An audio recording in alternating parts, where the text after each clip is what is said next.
Well, it's evening again, and well, it's late afternoon, and I'm getting the candles up and going.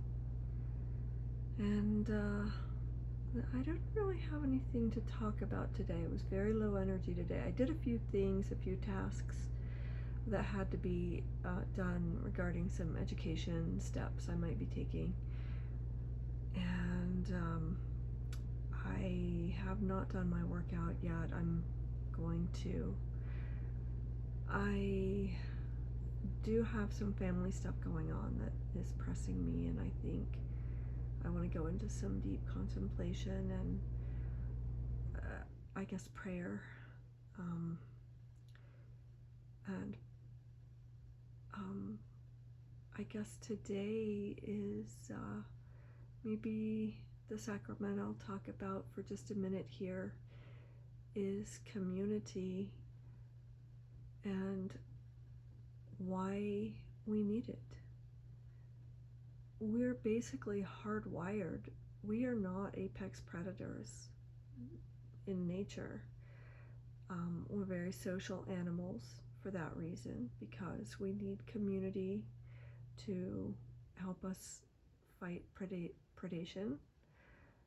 And community has actually been very fertilizing for our neurological development and evolution as a species.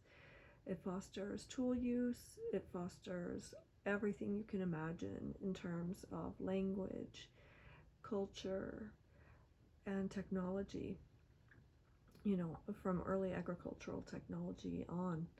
So we're hardwired for community, and social relationship. And I think I'm finding that today, thank God I've got my partner who is just incredible. But it would be helpful if there were more if I had a little more community, like to spread that out. I mean, I'm not complaining. To some degree, I haven't been working on that sacrament myself. I've kind of been hermiting, which I think we need to do in balance. And there are some people who just are naturally very solitary. But I do think that in trials, even with those people, some of their hormone markers indicate that they benefit from social engagement when that's introduced as a variable in controlled conditions. So yeah, I probably need to reach out, make a few phone calls, and maybe foster more community. I think also this time of year kind of reminds us when and where we haven't created and built those, because it can be very triggering for people to go through the holidays without friends and family. So let me also just touch on loneliness. It's very real, and there, like I said, there are studies on it, and it's biochemical.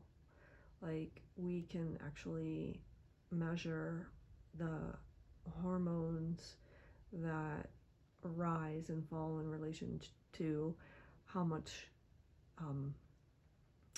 communication and touch a person receives, an individual, an animal of any kind. Humans are really no different, even though we'd like to think we are. But I do think also that there are ways to turn loneliness into something empowered, when you know that you're protecting yourself.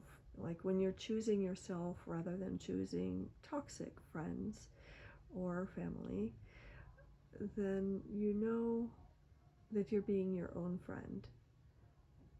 And you can probably do some things like very tactile kinds of therapies, lymphatic massage, etc., to try to get some of that, sort of mimic what contact does for us. But I want to talk a little bit more about simply being in mindfulness, as well as, how it comes together with other things. Bringing that mindful awareness, if you're lonely, instead of just going into denial, recognize it. Just recognize, I am a human animal.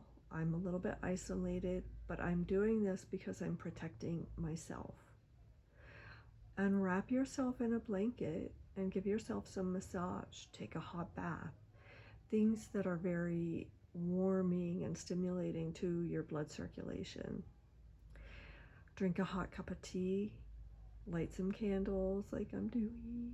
And perhaps prayer, meditation, whatever your jam is. So today, just talking about community, loneliness, but also empowered solitude. We can choose that as well. Hail and blessed be.